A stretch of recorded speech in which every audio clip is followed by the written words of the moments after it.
Hello everyone, ये 21st video है हमारे पाइथन लर्निंग सीरीज़ का, जिसमें आज हम देखेंगे ऑब्जेक्ट ओरिएंटेड प्रोग्रामिंग में कुछ टाइप्स ऑफ वेरिएबल्स और डिस्ट्रक्टर। तो हमारा पहला टाइप ऑफ वेरिएबल है इंस्टेंस वेरिएबल।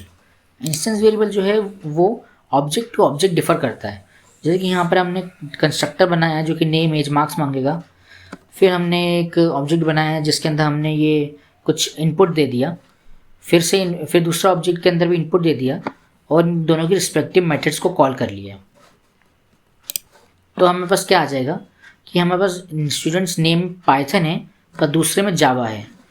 तो यही होते हैं हमारे इंस्टेंस वेरिएबल्स। अब नेक्स्ट होता है हमारे पास स्टैटिक वेरिएबल्स। स्टैटिक वेरिएबल्स जो होते हैं वो क्लास के अंदर तो होते हैं पर मेथड के बाहर होते हैं।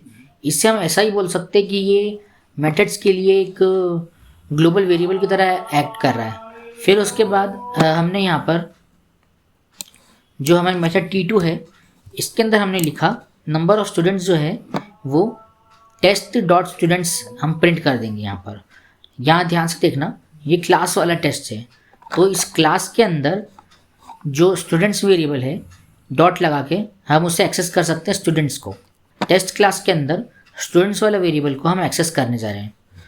तो अगर मैं सिर्फ T2 मेथड के लिए ऑब्जेक्ट बना के उसके इनपुट आउटपुट निकालूँ तो यहाँ पर हमें ये सब आउटपुट तो आ जाएंगे पर नंबर ऑफ स्टूडेंट्स हमारे पास 100 आ जाएंगे।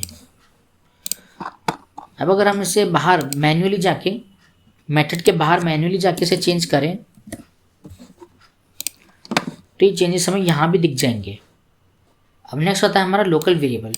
तो लोकल वेरिएबल हमने पहले भी देखा है कि ये मेथड टू मेथड डिफर करते हैं और हम किसी एक मेथड को हम अपनी रिक्वायरमेंट पूरी करने के लिए हम यहाँ पर एक वेरिएबल बना सकते हैं। अब देखना कि मैंने क्या करा है कि मार्क्स मैंने 90 को असाइन कर दिए और मैं सिर्फ मार्क्स मतलब इस वाले वेरिएबल को यहाँ प्रिंट कर रहा हूँ।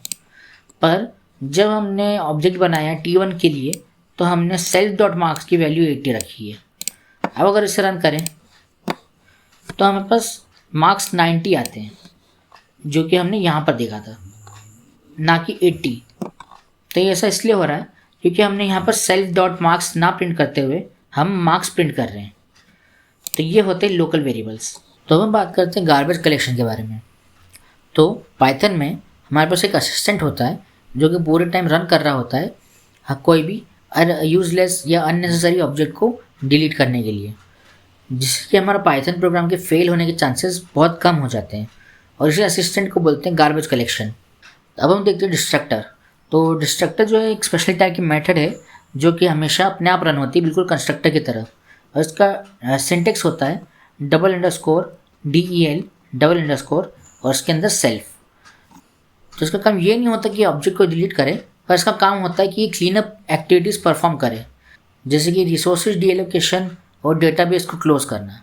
फिर एक बार जब हमारा डिस्ट्रक्टर एग्जीक्यूट हो जाता है तो ये हमारे ऑब्जेक्ट को भी डिलीट कर देता है। तो ये था हमारे टाइप्स ऑफ वेरिएबल और गार्बेज कलेक्शन। अब नेक्स्ट वीडियो में हम देखेंगे इनहेरिटेंस। Thank you.